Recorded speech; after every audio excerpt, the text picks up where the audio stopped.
Je parie que vous êtes absolument tous excités pour Hell in a Cell dimanche soir. Enfin, tous excités, oui et non. Peut-être que certains d'entre vous se plaindront du fait que, d'une part, Roman Reigns n'est pas encore présent sur la carte.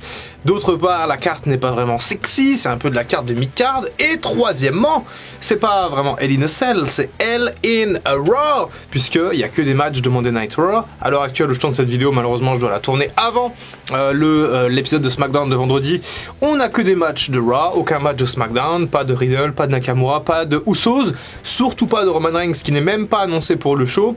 Concernant les absents, on a également Randy Orton qui lui est blessé au niveau du dos. Donc, écoutez, c'est un peu...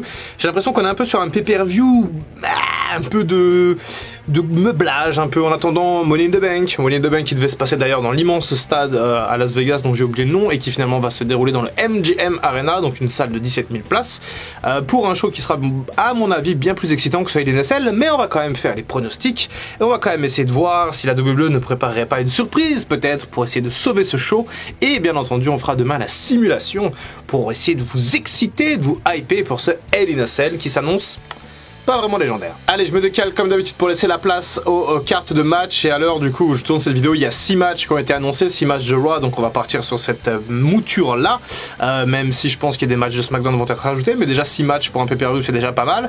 On va démarrer avec le match 3 contre 3 entre Judgment Day et ce qu'on peut appeler le Bullet Club, même si c'est pas vraiment ça, l'équipe composée de Balor, Styles et Liv Morgan, un match 3 contre 3 qui m'a l'air assez intéressant. On a donc Edge et son clan qui montent assez en puissance ces dernières semaines face à AJ Styles, son ennemi depuis WrestleMania, et Finn Balor, son acolyte. On a un match mix avec 2 hommes dans chaque côté et une femme de chaque côté, Rhea Ripley et Liv Morgan qui sont également en rivalité, qui ont plutôt une belle alchimie dans le ring je trouve. Et donc on va voir, je pense, un bon petit match de catch. Je dirais que c'est le deuxième match que j'attends de cette soirée, et peut-être le seul deuxième parce qu'il n'y a que 2 matchs vraiment que j'attends. Alors par contre la problématique de ce match, à mon avis, c'est Finn Balor. Finn Balor, il va se passer quelque chose autour de lui, il pourrait bien tourner sur AJ Styles et rejoindre le Judgment Day. Pour moi, Finn Balor, il a tout pour rejoindre ce clan absolument parfait pour lui.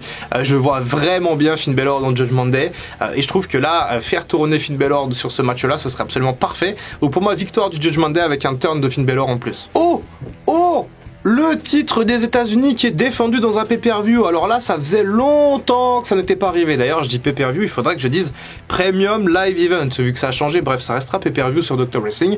En tout cas, on a Theory, puisque Theory a perdu son prénom, comme la plupart des catcheurs. Theory, le champion US, qui va défendre contre Mustafa Ali. La storyline est assez simple. En gros, c'était Ali contre Ciampa. Et si Ali battait Ciampa, il avait le droit d'intégrer le match, d'avoir un title shot en tout cas pour le titre US. C'est ce qui s'est passé à Raw. Ils se sont affrontés. Theory, juste après ce match-là, Theory a terrassé Ali rapidement, et ensuite il a été dit que Ali pourrait avoir une chance au titre US de Theory. Pour moi, je pense pas que Ali va gagner, à mon avis. Theory va récupérer la ceinture. J'adorerais voir un Theory contre John Cena à SummerSlam. Même pour le titre US, pourquoi pas. Alors j'aimerais beaucoup voir un Theory contre John Cena à SummerSlam, sans titre en jeu, mais que Theory soit encore champion US, comme ça on aurait un petit peu le parallèle qui pourrait être fait entre le jeune Austin Theory et le jeune John Cena de l'époque.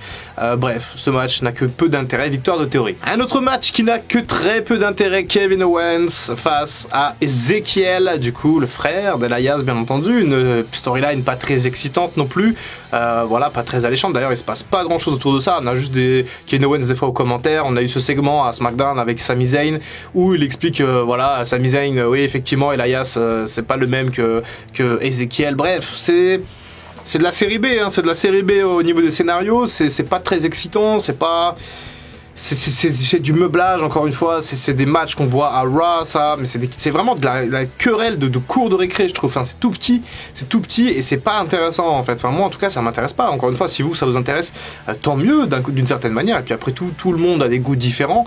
Mais ce programme entre Ezekiel et Kevin Owens, pour moi, je trouve que ça tourne en rond sévère et que ça ne rime à rien. Victoire de Ezekiel, tiens, pour refaire gagner un face. Mais bon. Osef. Allez, on va clôturer cette rivalité également entre Omos, peu importe comment on l'appelle, et Bobby Lashley, puisqu'on va avoir droit à un handicap match. 2 contre 1, MVP et Omos face à Bobby Lashley. Pas de cash, pas de Hell in a Cell. On va terminer cette rivalité. Bobby Lashley, je pense, va terrasser Omos et MVP. Il va ressortir vainqueur de Hell in a Cell et tout le monde sera content. En tout cas, j'ai assez hâte que cette rivalité se termine, puisque pour moi, Bobby Lashley est un petit peu dans le marasme un peu. En plus, cette rivalité-là n'a pas vraiment de sens. Elle ne met personne over, ni Omos, ni Lashley. Les matchs sont pas très bons. Celui qu'on avait eu à WrestleMania Backlash était un poil meilleur que celui de WrestleMania. Mais bon, on passe à autre chose parce que franchement, c'est chiant quoi. Un match qui peut être assez intéressant avec Bianca Belair qui va défendre son titre contre Asuka et Becky Lynch.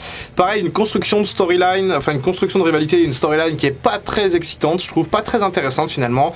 Becky Lynch qui s'est incrustée comme ça dans le match, c'est pas dingue, franchement c'est vraiment pas ouf. Je sais pas quoi dire, ça.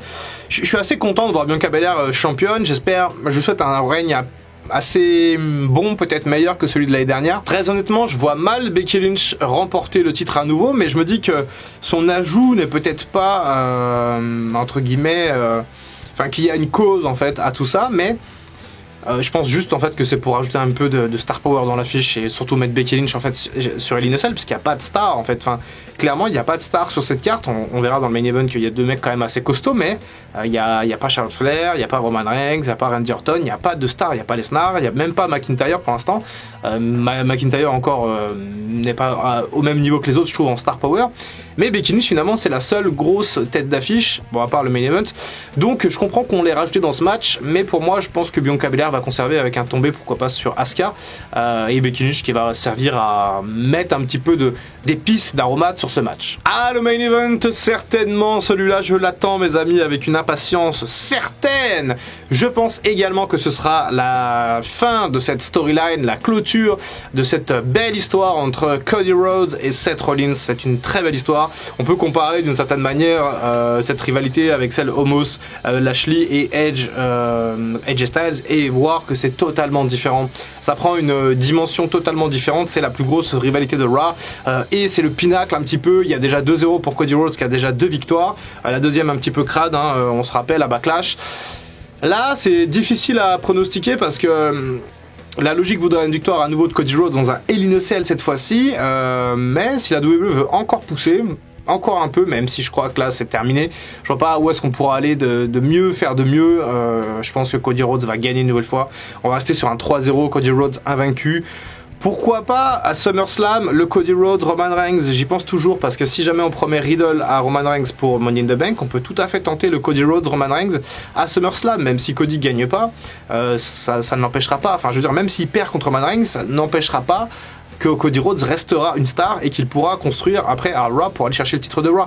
Donc moi je pense qu'on va partir là-dessus. Après Cody Rhodes on le mettrait sûrement ensuite dans le match du Money in the Bank, et après bon, je ferai sûrement la semaine prochaine je pense une vidéo de booking idéal jusqu'à WrestleMania 39 parce que j'ai plein d'idées, donc j'aimerais coucher ça en vidéo pour qu'on puisse en débattre et en discuter bien entendu dans les commentaires. Au final c'est pas très excitant ce qui risque de se passer, mais quand même il pourrait y avoir une surprise, quelque chose qui vienne sauver un petit peu le show, et pourquoi pas l'arrivée, peut-être un retour du Finn Bray Wyatt. J'en ai parlé dans un point catch il y a quelques jours, mais effectivement il y a de grosses rumeurs qui parlent de Bray Wyatt. Hell in a Cell c'est peut-être l'endroit rêvé, peut-être après la victoire de Cody Rhodes, les lumières s'éteignent et on entend le thème du Finn, il revient pour s'en prendre à Cody, ça serait absolument incroyable, génial, on aurait peut-être la storyline qu'on cherche pour Cody. A voir en tout cas, j'espère que la WWE va nous préparer quelque chose d'excitant, sinon les amis on risque de s'ennuyer terriblement. N'oubliez pas, si jamais vous êtes membre premium entre guillemets de la chaîne Dr Wrestling, c'est-à-dire les gens qui soutiennent financièrement la chaîne en appuyant sur le bouton rejoindre, les super patients, vous avez accès à la FAQ quelques jours en avance, puisque vu que je sors une vidéo tous les jours, j'ai pas pu la caler là ce week-end, le week-end de Hell in a Cell, donc n'hésitez pas à aller checker ça si jamais vous êtes super patient. Il y a toute la FAQ, il y a 20 minutes de réponse à vos questions, et puis pour ceux qui sont pas super patient, et ben ce sera sûrement mardi ou mercredi prochain. Et surtout, dites-moi ce que vous pensez de ce Hell in a Cell. Est-ce que vous êtes excité? Donnez-moi votre niveau de hype de 0 à 10. Je pense pas que ça va monter très très haut dans les notes, à moins que SmackDown nous ponde des matchs absolument dingues d'ici au pay-per-view, ce que je ne pense pas qu'il va arriver malheureusement. On aura peut-être un New Day contre les Peaky Blinders, mais C'est, à mon avis, ça c'est un bon vieux pay-per-view pour nous faire attendre en attendant d'avoir Money in the Bank. C'est un peu les cacahuètes avant de manger à l'apéro, quoi. C'est, t'attends ta pizza ou ta raclette et t'as quelques cacahuètes en attendant. Bah, Hell in a Cell, c'est les cacahuètes et puis on aura le plat principal à Money in the Bank et à SummerSlam. Donc voilà, un pay-per-view de second rang, de seconde zone qu'on va quand même regarder, qu'on va quand même analyser, qu'on va quand même simuler sur 2K22. Donc voilà, n'hésitez pas à rester quand même ici malgré tout et à suivre les aventures du Doc tous les jours maintenant, quasiment sur YouTube, tous les 2 jours. Et ça fait super plaisir. C'était Dr Wrestling, à très bientôt pour une prochaine vidéo et en attendant, comme d'habitude, prenez soin de vous.